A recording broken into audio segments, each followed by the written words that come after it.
All right, thanks everyone for joining us today for our Voices in Planning. This is our third Voices in Planning webinar this year.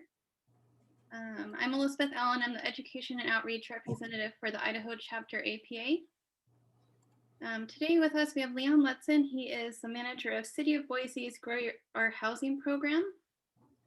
Before we get started, if everyone wants to unmute themselves and introduce themselves real quick. I'll hand it over to Jerry. Do you want to introduce yourself? Jerry Mason in Coeur d'Alene, former counsel for the Association of Idaho Cities. Thank you for joining us. Ashley? Hi, I'm Ashley Squires. I am a professional planner of 22 years and Boise City Planning and Zoning Commissioner. Great, thanks for joining us. Brent? I'm Brent Danielson, and I'm a planner with Ada County. Brent. Brent. All right, what about Cameron? Hey, I'm Cameron Bennett. I'm an engineering intern with Kittleson and Associates in Boise. Oh, thanks for joining us. And then Amy, would you want to introduce yourself real quick? Sorry, wasn't planning on that. Yeah, sorry. So I'm the oddball out, but my name's Amy Haase. I'm actually with RDG. I can change that. And I am actually based in Omaha, but I get your emails because I got to speak at the Idaho conference this last fall, and I just thought this one looked interesting, so I thought I'd jump on. I do a lot of housing work, so I was interested in hearing what was happening. Great. Thanks for letting me join. Yeah, thanks for joining us. It's always nice to see people that I haven't met before. Big fan of Omaha. I've been there before. Great city. So good to have you. Thanks. Yeah. No. Yeah. Home of the College World Series and one of the best zoos in the nation. So that's great. Yeah. I'll have to make it over there one of these days. All right. Well, thanks everyone. I don't think I missed anyone. So to get started, Leon, will you tell us your story? Yeah. Where you are today? Yeah, thank you, Elizabeth. Thanks everyone for joining. And I'm happy that, we have a small enough group that we all got to introduce ourselves. I've seen and met many of you in the past. I work with a number of you, and yeah, thanks a lot for joining us today. So I think there was a biography attached to this, but I'm currently the program manager for the City of Boise's Grow Our Housing program. That's focused on the preservation and creation of affordable housing in our community specifically, but a general focus on all things housing related has been what I've been doing in that position for almost about a year now. Prior to that, I was a senior planner for our current planning division, largely focused on development review, land use applications, various things like that. And then was an associate planner with the same division since about 2013. Prior to that, I was with Garden City for 3 years and doing roughly the same work. So in terms of my story, so I'm not an Idahoan. I'm your neighbor from Washington State. Grew up in small town of Ellensburg, Washington, which I joke is half cows and half college students, because that's basically what Ellensburg has going on. It's there's a small university there that I attended, Central Washington University, and there's a lot of ranchers and farmers. So it was kind of a cool experience growing up there. I grew up more on the ranching, farming side until I was 18, growing up in the middle of nowhere, sagebrush country, north of the city of Ellensburg itself, actually out in the unincorporated Kittitas County area. And then I went to college in Ellensburg at Central and discovered this whole other half of my community. So it was kind of a neat experience for me. I was convinced I was going to be the next great American writer. So of course I focused on English literature in my undergrad. Had the opportunity to be a journalist for a few years for a local trade publication after graduating. And after doing that for a while, I kind of had this moment where at a young family, I was, wanted to figure out something else next to my life. And Studio Cascade, that's their former name. I think they go by, I wish Aaron Qualls was on the call because he just got hired kind of by them. But they were doing a comprehensive plan update for the city of Ellensburg. And I had no idea what this was. I was reading about it in the newspaper. For anybody who knows Bill Grimes, he's still with Studio Cascade, the original founder. I actually one day just called him out of the blue and asked him, what is it you do? What is this thing, urban planning and comprehensive planning? Like, I'm really interested in that.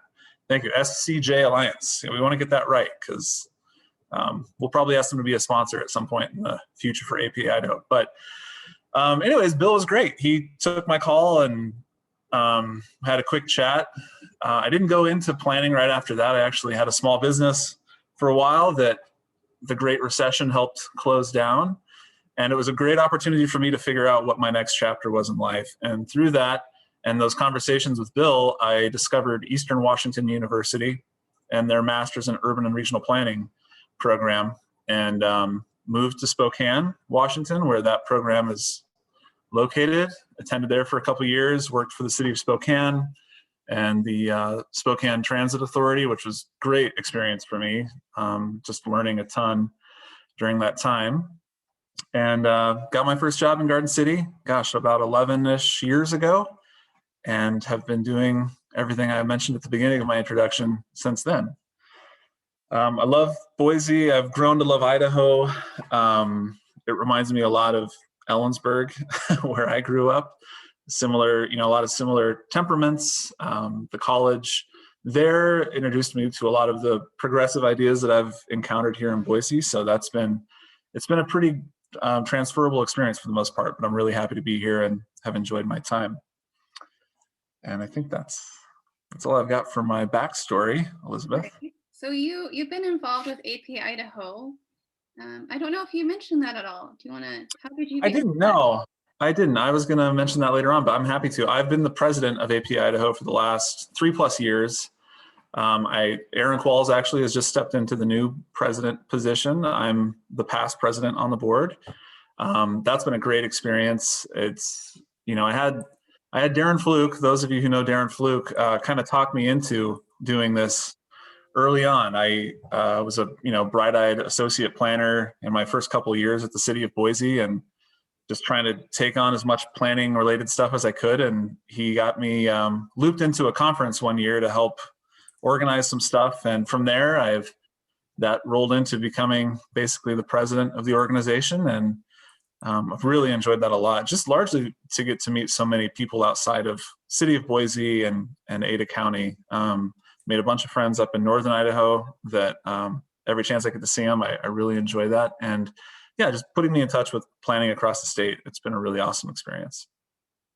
I know when I started out, you were probably one of the first planners I met at one of the conferences in Boise. And you've just been so helpful through APA and my journey so far.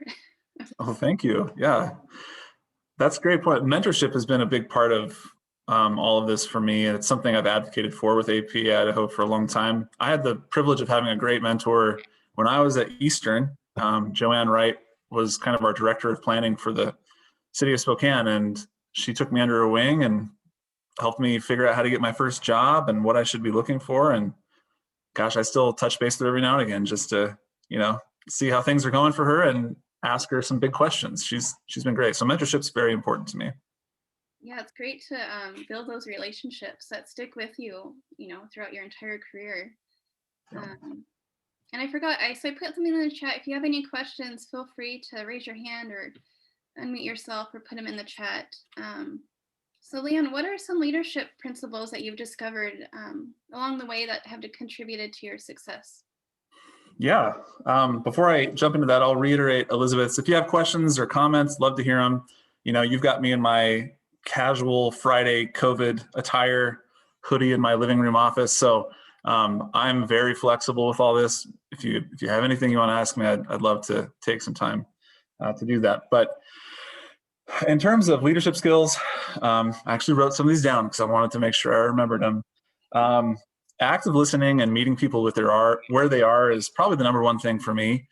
Everyone has a story. Everyone's concerns, though sometimes they seem identical to the person you just spoke to. They're all unique to them, and you need to really take some time to appreciate that, particularly as a planner and someone trying to help folks navigate, the world of planning, land use, zoning, that sort of thing. Let's see. I've loved always being in the middle of things. That's why I became a planner. I love that I get to talk to everybody about, agencies, neighborhoods, the developer, city leadership, county leadership, whoever, about, what are your thoughts about this? How can we make all of this work and come together? So really relishing the role of being in the middle is something that I think has contributed to who I am as a leader. Being solutions oriented. I think I don't do well with folks who identify a problem and fail to figure out what we do next. I think we should constantly be trying to solve problems. That's literally what our profession is about. So I enter each workday and each project with that in mind, that we're going to come up with something at the end here. And that, perfection is the enemy of good. So we might not get it right the first time, but we'll continue to get better and go through that process. And then finally, I think back to one of my earlier points, just recognizing the complexity of our profession, and being compassionate to those who don't understand it and help them understand it. I think that's benefited me particularly in my outreach with neighborhoods and neighborhood associations, which I have a great relationship with almost all of them in the city of Boise, despite making them say yes, or not making them say yes, having some tough projects approved in their areas. But the reason why it's worked is that I've basically always sat there and listened and explained why this project's happening, how we think it fits. I've taken their feedback and tried to weave it into a project to make it better through design changes or various conditions. So I think that, again, kind of recognizing how complex our profession is and then being compassionate to those who are trying to figure it out with us, continually focusing on that is important to me. Yeah, that's great. I know one of the things I struggled with working in local government during the public hearing process was just those really angry residents and trying to explain it to them. And sometimes it didn't always work, but they always liked that I listened, and feeling heard, I think, was really important to them. Yeah, no, I think you're right. I've been there myself several times, and yeah, just letting people be heard is number one. And there comes a point in the conversation, obviously, where you're like, I'm not going to be able to do anything for you here, but I'm this is the project occurring, and let's talk about how to make it the best for your neighborhood. So. Right. Have you found neighborhood associations to be helpful? We didn't have them when I worked up in North Idaho. They weren't well established, so it was kind of like an informal, a few neighbors would get together, but Boise seems to have a pretty strong network. Yeah, I think that they can be really powerful, and that can be good or bad, honestly. My other life at the city of Boise is working on the Energize Our Neighborhoods team. So that's a program specifically focused on building neighborhood capacity, neighborhood leaders. And what you start to realize when you are also in development and a current planner is that you're kind of arming your future opponent with some big tools, and you've got to be prepared to respond to those. I think educating everybody in our community about what we're doing, what our code entails, what the comprehensive plan involves, and then how a project meets or doesn't meet those standards is, again, the role of the planner constantly. So I've had great relationships with almost all of our neighborhood associations. I haven't had a chance to work with all of them, but quite a few. Certainly I've had some tougher moments there every now and again, but I think back to that whole compassion thing, it's recognizing that they care deeply about the place that they live and are probably more scared of change than anything else. So being a change broker, for lack of a better term, like, this is happening, change is happening in our community. It's not necessarily being led by the city. The city is trying to help steer this in a positive direction for everyone. The more that you can help them understand the role that you're playing and all that, usually the better the conversation goes. Great. Do you have any of those interactions or projects that really stuck out to you? I have a lot of them. Trying to think. Probably the most recent one was, I think this is before Ashley's time on our commission. Prominent subdivision in Northwest Boise was a very big project for the area, put forth by Corey Barton Homes. This was an area that had kind of some, for lack of a better term, post-traumatic stress from being annexed by the city, as they put it, unwillingly or forced annexation. Unfortunately, a lot of people failed to read the agreements associated with the sewer that they were using that was provided by the city, and how the annexation process could occur. But from that experience, which predated the application by 3 to 4 years, there was a lot of like hangover from that, which was all just channeled into this new housing project on Hill Road Parkway. They applied to the city twice. The first time I didn't work on it. The second time I did. It took well over a year. We had multiple kind of like quasi charrettes with the neighborhood to retool and repurpose the project. Corey Barton Homes changed the project dramatically from what they originally applied for. And I think that we came up with ultimately a very good project, but the Northwest Neighborhood Association was the loudest voice against it. But they also had a number of design changes and considerations that were incorporated that I think that they ultimately ended up in a better place than what had been proposed originally. And again, I still maintain really great relationships with all of those leaders, despite how that went down. So. Yeah, I think most of us probably have experiences like that. So what about your success habits? Do you have any, daily ones or just? Yeah, this is gonna sound like old school and blue collar, but start early and finish early is kind of a motto that I always try to live by. Sometimes competing projects and deadlines force you to be that last minute person, but getting out in front of something as early as you can is always the motto that I take. Being flexible, flexibility is just important beyond belief for a planner. You've got to be agile and constantly move and adjust, what's going on and accept new information and figure out what should be accepted and what shouldn't. So the flexibility piece is huge. And then constantly just reflecting on the work you're doing or what you have done and seeing how you might improve on it the next go around. You've really got to, again, to that point of being flexible and kind of self-analyzing the work that you're doing. I've got a question from Brent here. And it says, do you have any strategies for getting, let me pull up the chat again, sorry. Do you have any strategies for getting residents to acknowledge that change is going to occur? Yeah, Brent, that's a great question. Our community is clearly in the midst, Ada County in particular, and I'd say Idaho in general. I mean, we've got, Northern Idaho's growing in a really intense way as well. There's a lot of change occurring now. So I think it becomes an educational process for the most part. And also not only like the dynamics at play, like how are we growing, what's happening, what are the new trends, but what is the city's role in responding to those? How can we help, how can we make that better for our community or help change occur in a way that is less impactful? So I think education is probably the biggest thing, Brent, is just filling them in on what the realities are, because there's a lot of perception too, that you've got to kind of separate perception from reality. Again, knowing what the trends are and then what roles the city or other jurisdictions can play in trying to address that. So I'd say education is probably the biggest thing. Yeah, that's a great question, especially with the growth we're seeing in Idaho. Yeah. I feel like no one's ever prepared to see it happen, What piece of advice would you have given yourself along the way? Yeah, I remember coming out of grad school, all hopped up on big ideas about planning and what I was supposed to go out and accomplish. And I think that typical of most, novices in their field, you kind of think you've got it figured out. And when you hear something that doesn't exactly align with what you learned or what you expected, you struggle with that. I will say that in the first year of my time on the job, I just kept asking myself, like, this isn't planning. They don't understand planning. And I just got to a point finally where I was like, okay, hold on. Everyone is actually a planner.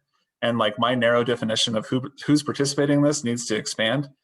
And really starting to recognize the value in non-planner perspectives and how that can inform the work I'm doing. So I've actually gotten to a point now where I'm almost like, okay, I know what the planner response is. Let's figure out what the community response is, or, some other response, and see where the Venn diagram of our experiences and interests can overlap and how we can move forward. So that was a big one for me, is I probably would have tried to be a little bit more flexible earlier on in my career regarding people who didn't quote unquote understand planning. So.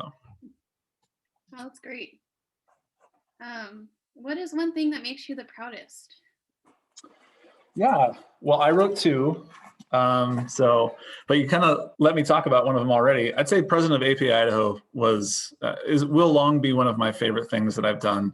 From the people I got to meet, from the work that we got to do in terms of conferences, both the state conference and mini conferences, various people that we were able to bring onto the board for fresh ideas, different roles that we expanded on the board, like that will always be one of the things that I'm most proud of. And then I've done a lot of great projects over the year, but probably the one that was my most favorite ever was the City of Boise's Downtown Parks and Public Spaces Plan. It was my first real long-range planning effort. And it was occurring, basically I was asked to do it at a time right before downtown Boise exploded with housing and everything that's going on right now.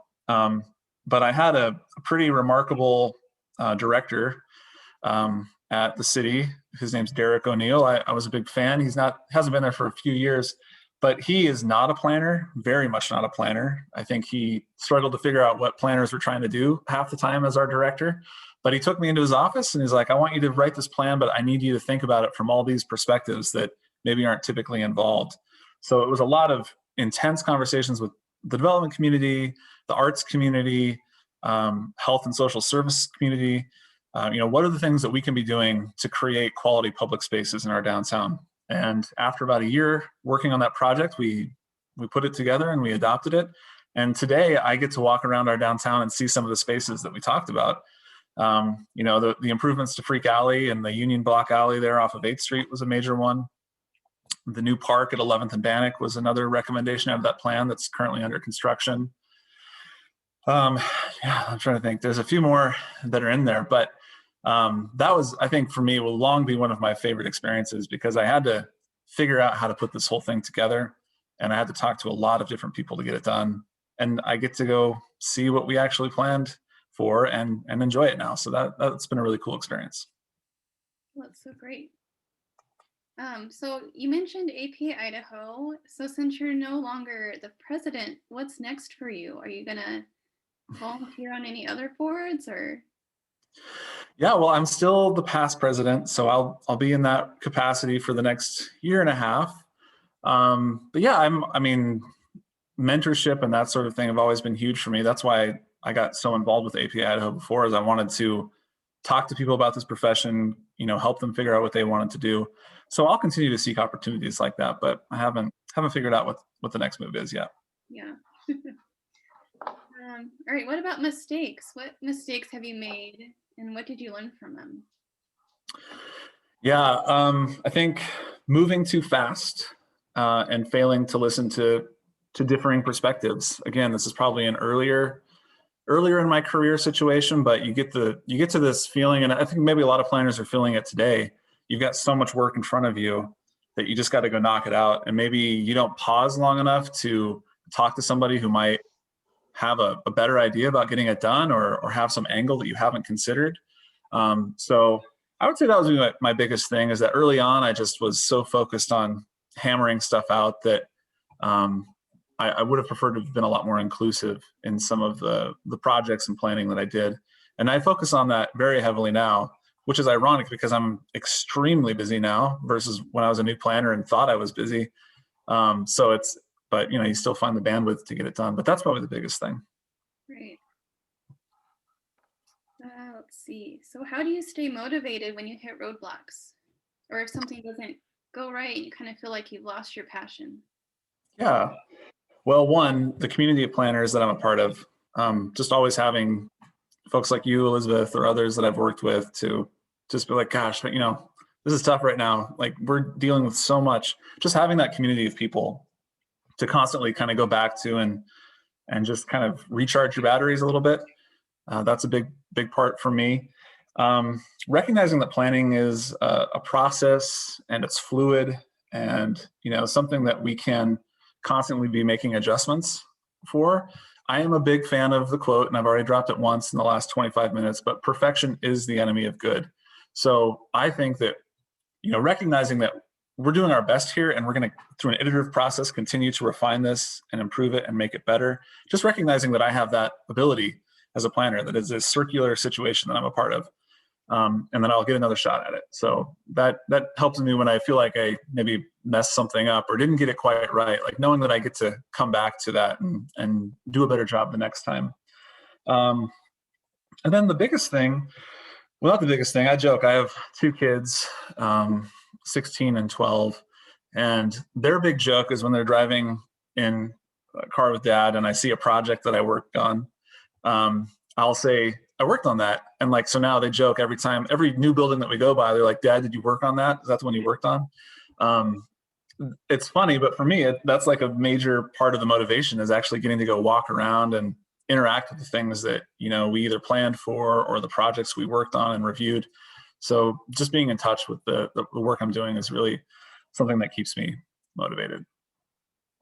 Great. Yeah, I never thought about it that way. And then sometimes you get a project you hated and you try to avoid it, but you know, there's only a few of those in this community. Yeah, I've had a couple of those.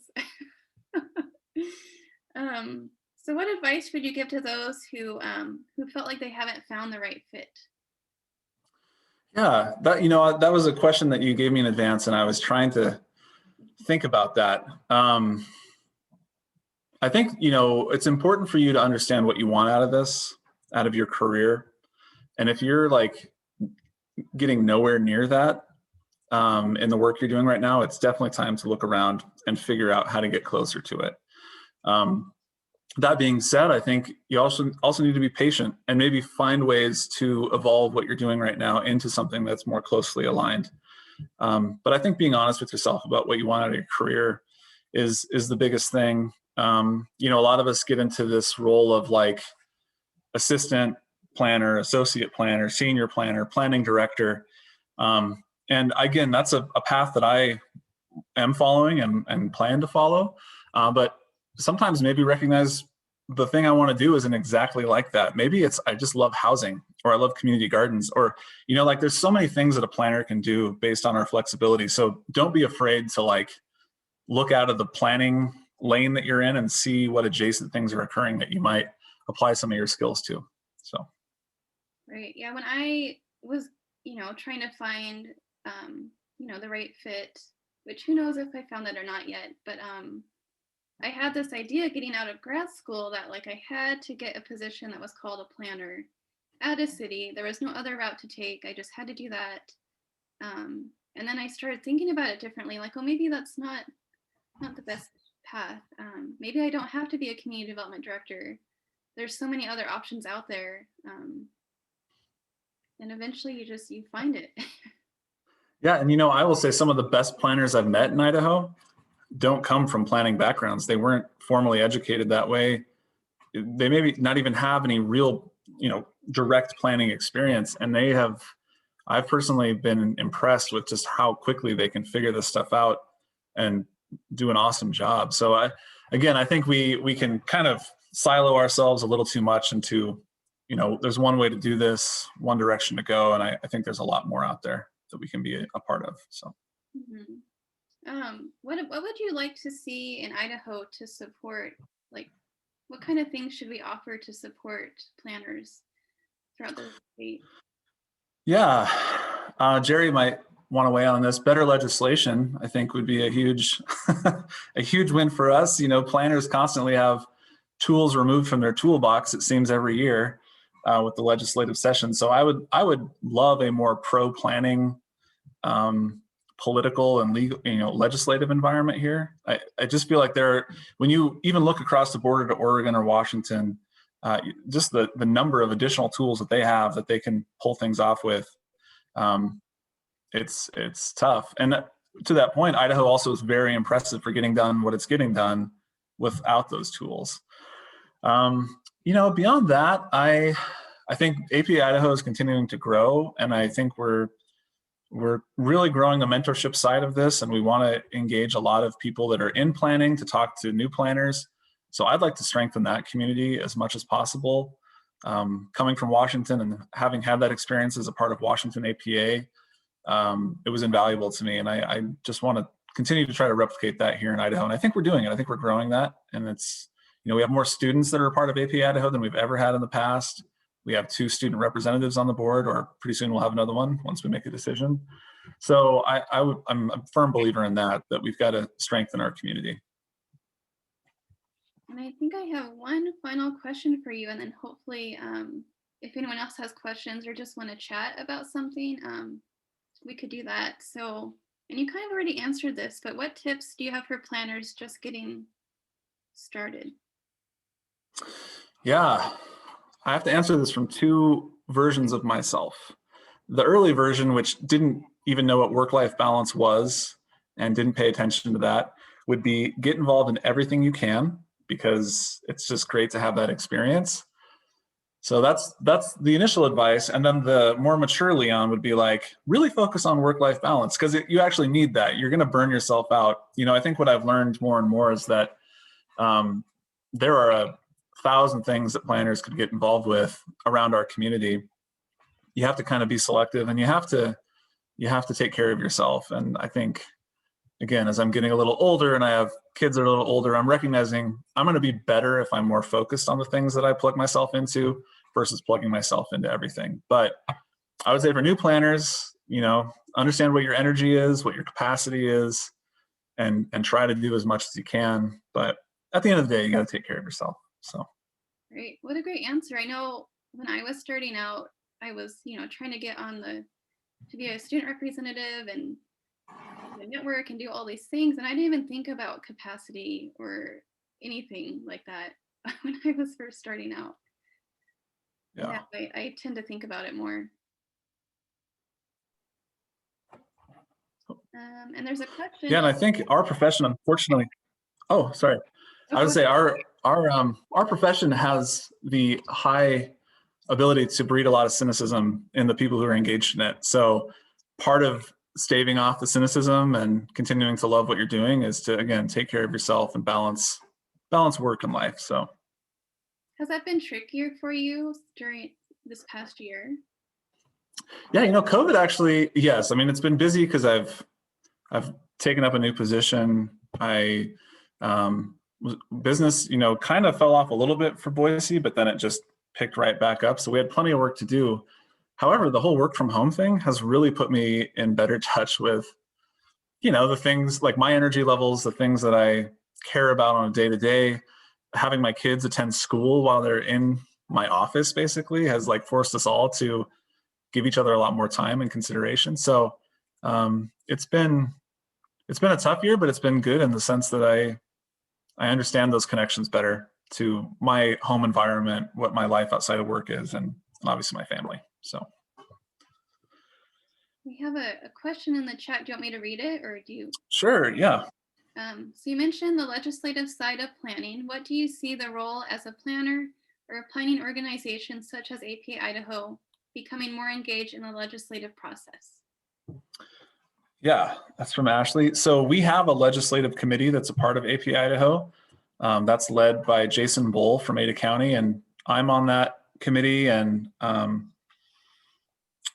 Jerry's on that committee as well. And so we're actively, and Aaron's joined us. He's on that committee. So, we're actively engaged in reviewing and understanding and responding to every bill that's thrown out there.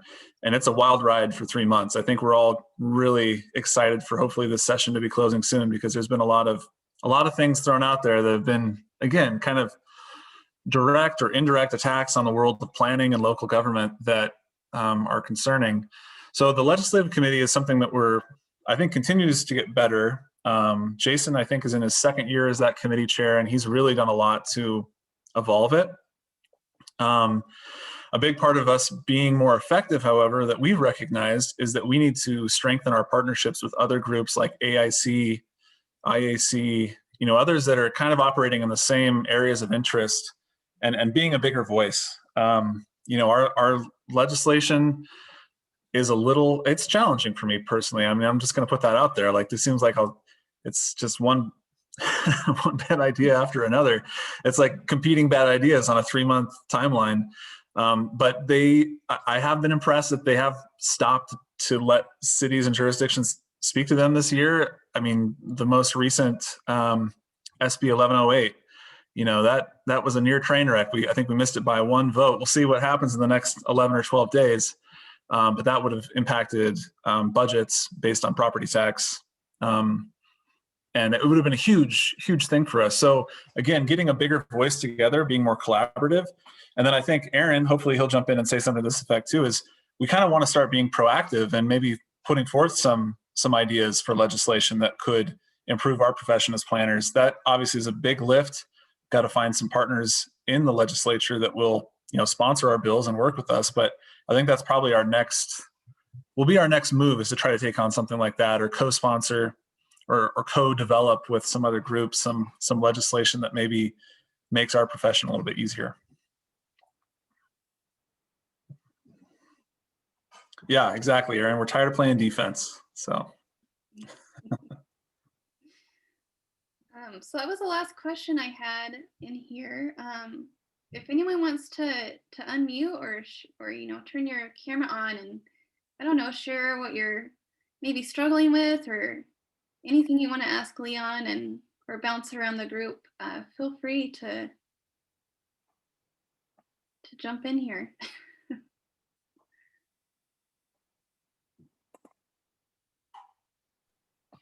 Well, I'll just touch base a little bit further on the legislation side of things. Professionally, I am the executive director of 2 urban renewal agencies in the Treasure Valley, Meridian and Eagle. And I got to say, it felt really lonely being at a number of these hearings this last session. You had the typical lobbyists there for AIC, et cetera, but I didn't see anyone else in the room that was a professional like me testifying on bills. And that was frustrating. We were able to, I'm also part of the Idaho Economic Development Association as well too. And I think that would be a really great partner agency for this organization to consider, just because we all kind of have the same ideas about things. I would just love to be able to maybe get updates from this group or for this legislative committee on, how we can best help, how we can have a louder voice. And again, it feels really lonely, a lot of these hearings, and, they're not listening to me as a single person. So that's the reason why I asked the question. Yeah, thank you, Ashley. We should definitely connect you with Jason Bull. And we work with, Jerry, you're going to have to help me, or maybe it's Aaron. I can't recall the statewide group that's essentially like APA Idaho, but for urban renewal agencies. It's, I can't remember the acronym. Oh, sorry, Jerry, you're muted.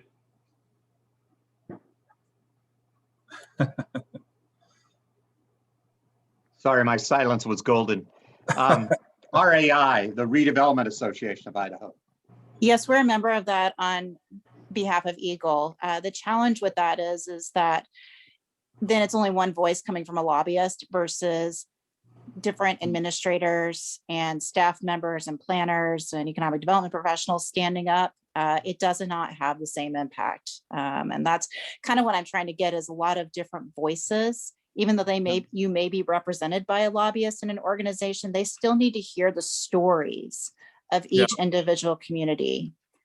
So you're thinking like a bigger turnout from, sorry, Ashley, I didn't mean to step on your words. You're fine. So like a larger turnout from maybe our membership, in addition to Jason being there to testify personally. That's interesting. I'm still learning the legislative process a lot. I know that they have some limits on testimony and other things like that.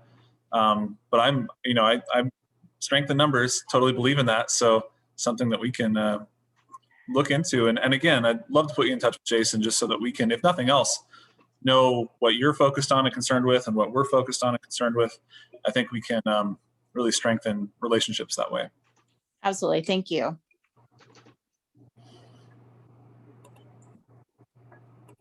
It looks like Aaron put Jason's contact in the chat if anyone wants to contact him. Leon, do you have anything else you want to share? Any stories or anything? Yeah, I got a lot of stories, but I don't think we have time. I would just say thank you to everyone. I recognize a lot of familiar faces here. If you're not a part of APA Idaho, please consider becoming a member. There's a lot of good work we're trying to do there, and there's a great group of people already involved. And beyond that, just thank you for your time, and thanks for letting me talk about myself for the last 30 plus minutes. you know, I'm a vain person, so that always is a nice experience. Well, thank Well, you. I can say that having had the opportunity to work with Leon this past year or two in legislative matters, really gotten to see him as someone other than just a name on a notice from APA Idaho. And I'm so impressed. And my first 10 years of my professional life, I spent as a planner. And for me, it's always great to get back in the company of people who are problem solving. And I found Leon to be extraordinarily perceptive. And I hear the words from Boise. And I think one of the things that's such a challenge across the state is there's some real excellence in the larger cities, but some of the smaller cities are struggling to find people who are up to today's task. And like anybody who's gotten around the legislature can lead you to abject frustration and just an unbelievable way. And this fortunately is my first year of not being a registered lobbyist for the last like 15 years. So I don't have to hide that from my kids anymore or anything. But I appreciate the work that Leon has done for APA Idaho and that he continues to do. His contributions and all of the members on the legislative committee are really quite good. I think one of the lessons that I've learned, and it frustrated the heck out of me when I started, was many legislators just don't care about us as in our profession. And so we really have to communicate our message to our communities and counties elected officials and get them to be effective because they carry the imprimatur of being elected just like legislators are. And I found that legislators will listen to them more readily than they will to us if we can come up with a story that the electeds can tell effectively, and if it relates to something that may be within the experience of legislators. Yeah, that's great advice, Jerry. And Jerry, you've been huge for our legislative committee. You know, we're learning more and more about the nuances of how all that crazy stuff happens up at the Capitol. So really great getting to work with you a lot more closely this last couple of years. So thank you. Thanks, Jerry. So thanks, Leon, for being our speaker this month and everything that you've done for APA Idaho and the city and all the work you've done. And I think we'll wrap it up unless someone else has a question.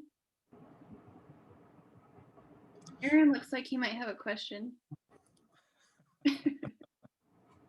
You know, I came in late, and maybe this was already asked, but what inspires you about planning, I guess, or what has inspired you the most in your career? You know, something we can take away and think about for ourselves. Yeah, you know, I don't know if you missed the plug I made for your new employer, Aaron, at the beginning of the talk, but Studio Cascade, which is now SCJ Alliance, was what introduced me to planning because they were doing a comprehensive plan for my hometown of Ellensburg. And the fact that Bill Grimes took a phone call out of the blue to speak to some journalist who was trying to figure out what he was going to do next with his life and just tell me what this was all about was very inspiring. That's what led me to planning. And I think it's what's kind of motivated me moving forward in terms of always being up for a conversation, always being up for listening to diverse perspectives. Those are the big things that keep me coming back to this every day is that, you know, everyone, I think I made the quote earlier that everyone is a planner, even if they're not technically a planner, and recognizing the value in those perspectives is, again, the thing that I come back to all the time. And I've taken some great relief and pleasure and recognizing I don't always have the answer and I don't need to always have the answer, that the answer exists in our community and we just need to go be patient and try to find it. So. Very good. Thanks for the plug. Like I said, you're on alert for a sponsorship for the conference here in the next Yeah. 6 months. I'm working on it. I'm working on it. Thanks, Leon. So next month, we're going to be hearing from Diane Kushlin. So we'll be sending out more details soon. And then next week is our Planning with Pines with Connexu Land Trust. So there's a link to that. You can contact me, or it's also on our the APA website. So yeah, thank you, everyone. Thanks again, Leon. Thank you, Elizabeth. It was great to talk with everyone today. Yeah. And hopefully I see you all next time. That's right. Okay. Goodbye, everyone.